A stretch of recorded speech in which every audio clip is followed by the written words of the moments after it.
Onimusha Warlords is a Resident Evil game that was eventually spun off to be its own thing and came out in 2001. And if you've ever asked yourself if RE would be better if you were a samurai hunting down demons, instead of a guy who just so happens to deal with biological terrors on a random Tuesday night, then welcome on in, please sit down while we serve you this meal.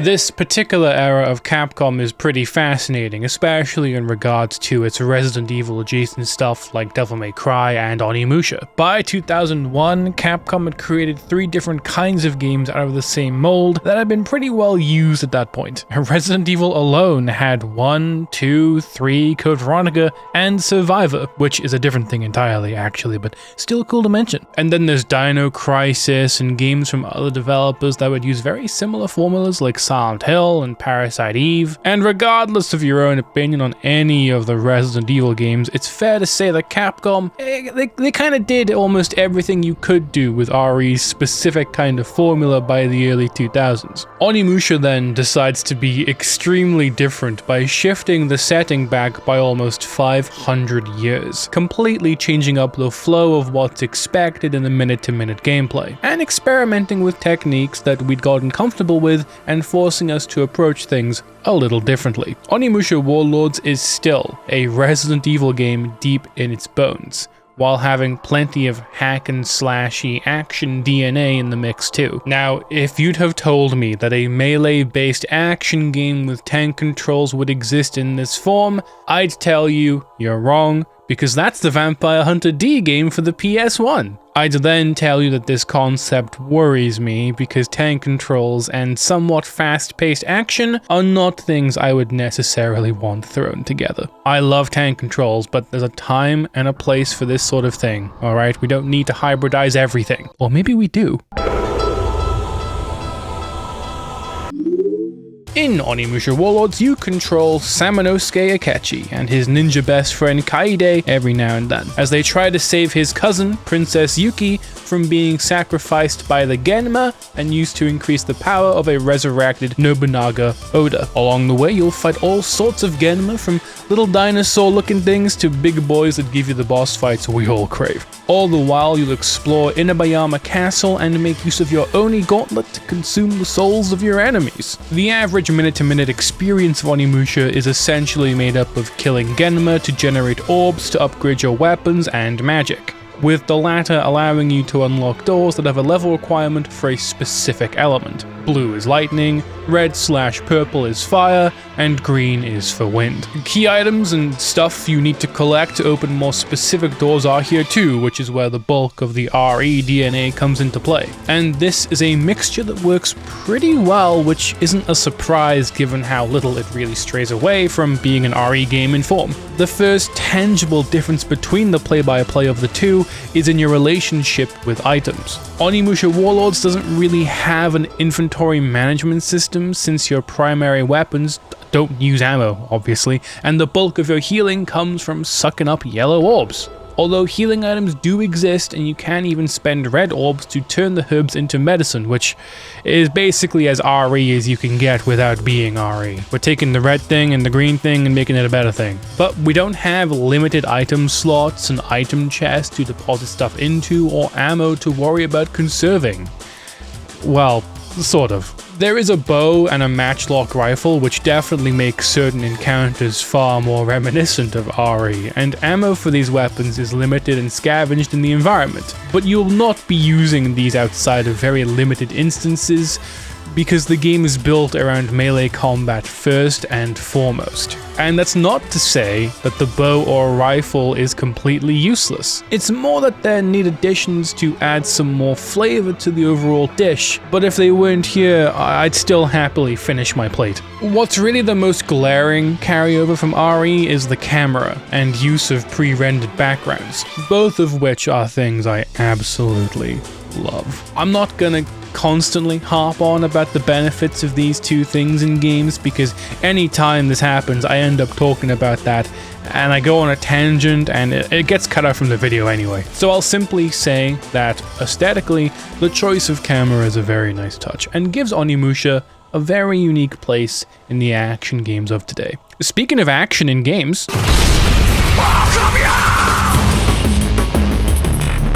Combat here is split in two. The standard tank control experience of navigating the environment with forward and reverse movement, with slow steering to the left and right and pivoting while standing still. R2 lets you do a quick turn, and that's really all there is to it. What's weird is that there's no run button, because Samanosuke can only run, which is cool if a bit weird, I guess. I've long been conditioned to equate tank controls with a much slower paced experience, so to have my only movement option be to book it constantly is pretty refreshing, actually. And this also isn't exactly true, because the slower movement comes in through the ready stance with R1. This stance lets Samanosuke lock on to a nearby enemy while being able to sidestep, backstep, and lunge forward. After these initial moves, he'll start to walk, so it's like one continuous motion. Though you can also spam these directions to get him to do some Korean backdashes like the Tekken guest character he'd be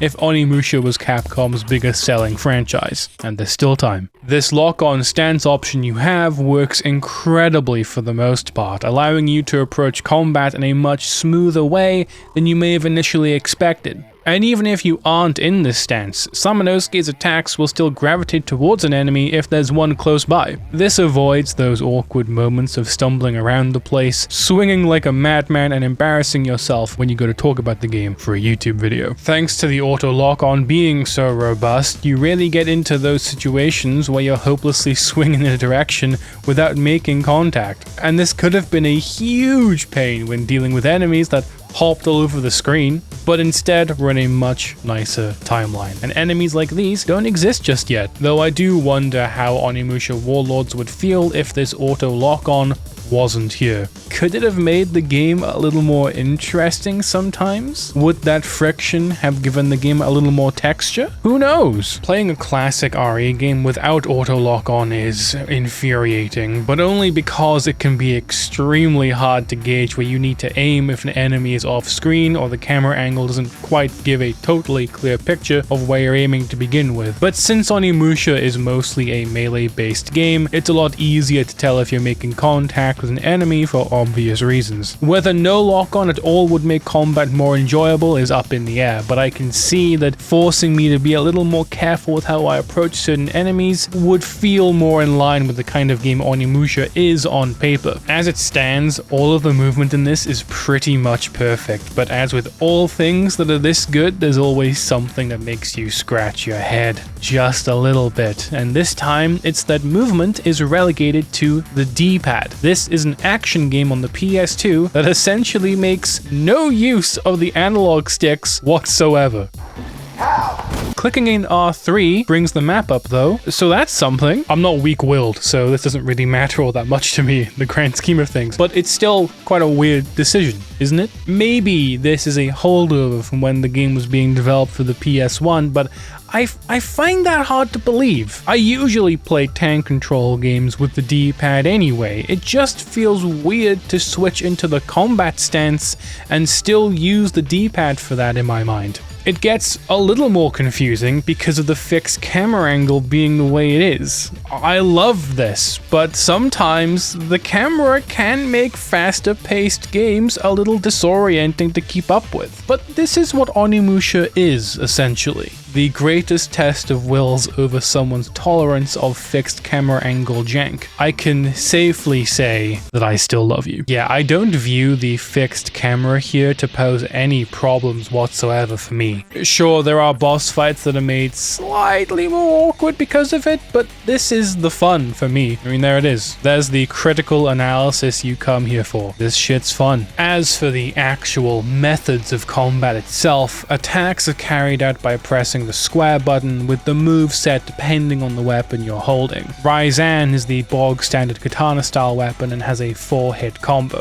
Enryu is slower and does more damage with its 3-hit combo, and Shippu is a dual-bladed weapon that does a bunch of stuff. There's nuance to the move sets too, where Enryu's vertical swing can catch aerial enemies in a pinch, or how Shippu's fast combo can be spammed in a tight corridor to catch enemies that try to make a move on you. Ryzan's quirk is that it's dependable, and you know exactly what you're getting every time you slap that attack button. A medium speed combo with medium damage and medium range. While targeting, moving forward and pressing square, you can perform a lunging attack with each weapon, which is great for poking at enemies and testing the distance. If you aren't sure if someone off screen is nearby, or maybe you just want to poke them a bit to see if they're still guarding, this is a good tool for that. Holding away while targeting and pressing square will make Samanosuke do a little kick, which is used to create distance between you and your enemy, and it is hilarious to look at. You get those really nice juicy disrespect points that prove how cool you are. This attack is also pretty useful early in the game when you start feeling overwhelmed and need some space. The kick also knocks down smaller enemies, which opens them up to a finisher that can deal with them instantly.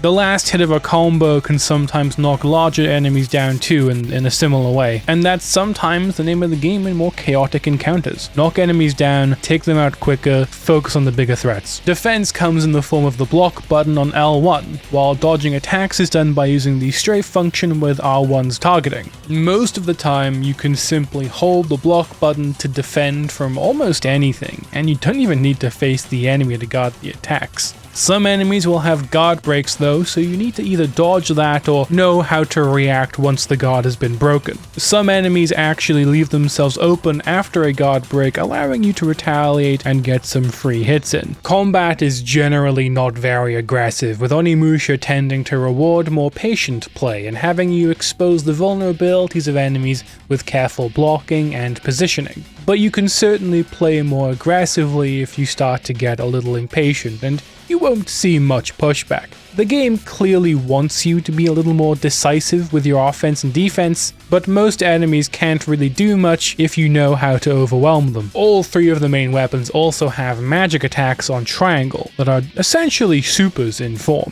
Ryzan's is this big multi-hit combo, Enryu is a slamming down fire attack, and Shippu's is this whirlwind that can also strike enemies standing above Samanosuke. These attacks are more like, "Ah! Save me, I don't want to die!" buttons more than anything else, and I like that. It's very fun. Kaide segments are pretty fun too, but feel more like palette cleansers than anything else, really. She doesn't have the Oni gauntlet or anything to level up, though she does have unique stuff like a dagger weapon and throwables she can toss at enemies. It would have been cool if she was a unlock, like how Arcia was in Chaos Legion. That would have been neat, but as it stands, I think she's still a pretty fun part of the game. But now that all the basics are out of the way, we can talk about the mechanic that truly makes this combat system shine.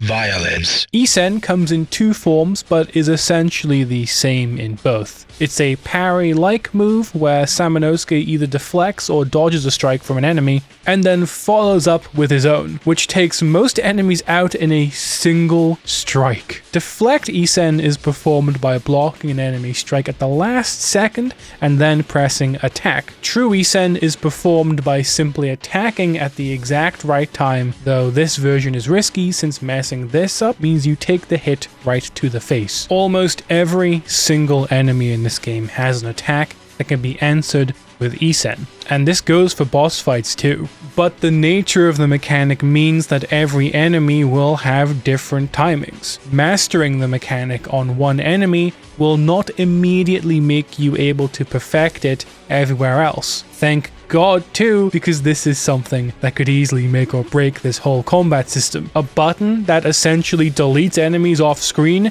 isn't something to take lightly, and Onimusha understands that perfectly. Issen takes hours upon hours to perfect, and in this first playthrough that you're watching right now, I was able to get it down decently with some enemies, while others were just impossible for me to crack. And I cannot overstate how good of an inclusion this is to the game's combat system. I discovered that this was a mechanic accidentally, and it happened right as I was getting a little worried about the direction the combat was heading in, where I was getting pretty confident with the tools at play. play and struggling to find much to experiment with. And boom, Issen comes to save my life. I'm not saying that every other system besides Issen is bad, because they simply are not. Basic combat is snappy, reactive, and feels great alongside all the touches in the sound design. And the little decisions you have to make in combat about when to strike, distancing, and taking into account the enemies that can surround you are all things that make each situation interesting.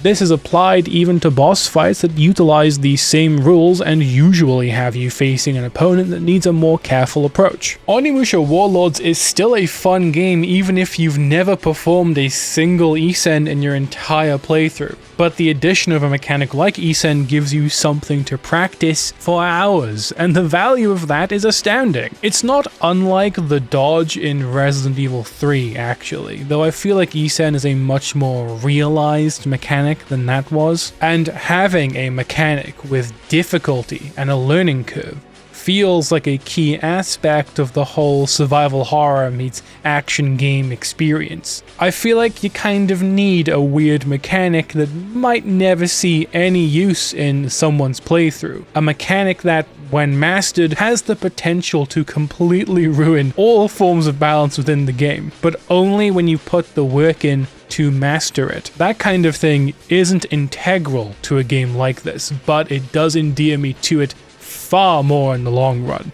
All of the combat components are pretty easy to get your head around, with Issen being there to offer that bit of depth that the real sickos out there crave. But this is only one side to what Onimusha is, and it's the other half of its DNA that I think caused some issues here and there. The Musha is paced in a very intriguing kind of way, ode to the push and pull of the RE game hidden deep in its bones. For the first hour or so, you're linearly working your way through, defeating enemies, finding some cool new weapons, maybe solving a chest puzzle or two. And it's all pretty straightforward. There's no real surprise coming your way, and nothing that really forces you to backtrack through areas or worry about finding a key to get through a door. For the most part, this is what Onimusha is. You aren't really expected to do a great deal of exploration because the map isn't exactly huge. And once you do start getting all of the stuff necessary to open every door and really thoroughly explore the game, you really do realize how small it is. Not that I'm really complaining. In fact, it's arguably a positive considering how experimental Onimusha feels at times. Hilariously, the time when Onimusha is the most like Resident Evil is, from what I can gather, also the part of the game that everyone seems to hate the most. And it is, of course,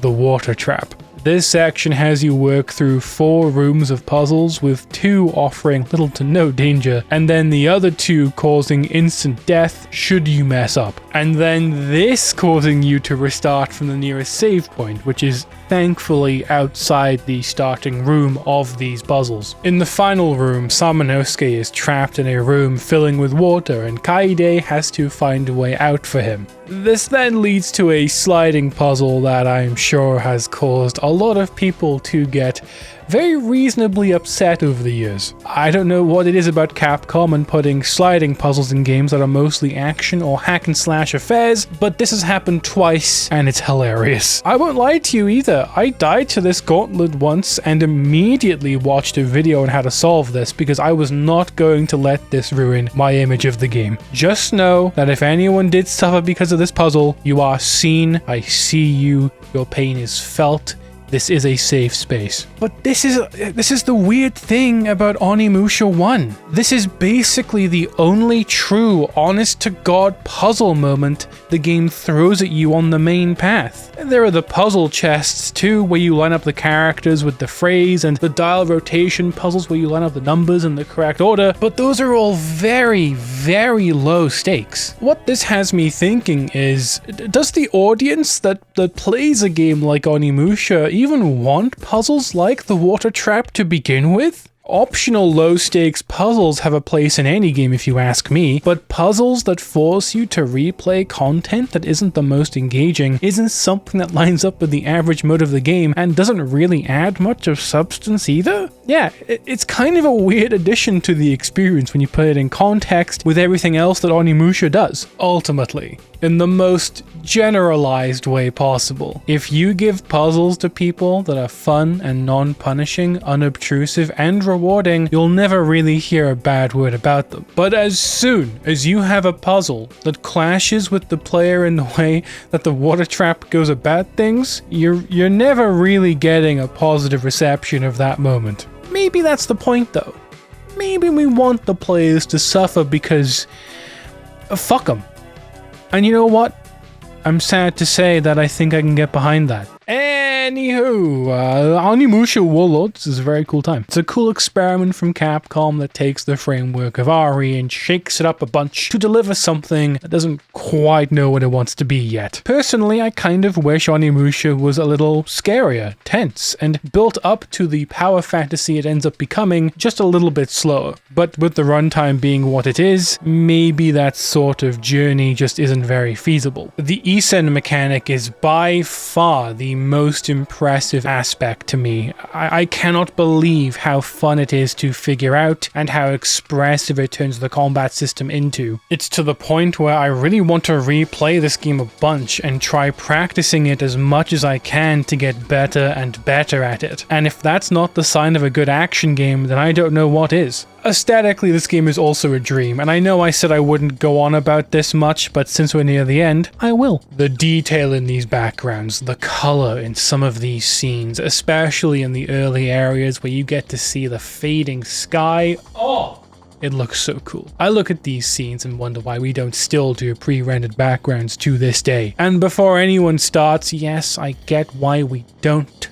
But is it too much to ask to see a cool thing and go, wow, can I have more of this cool thing, please, for fuck's sake? Onimusha Warlords is very cool.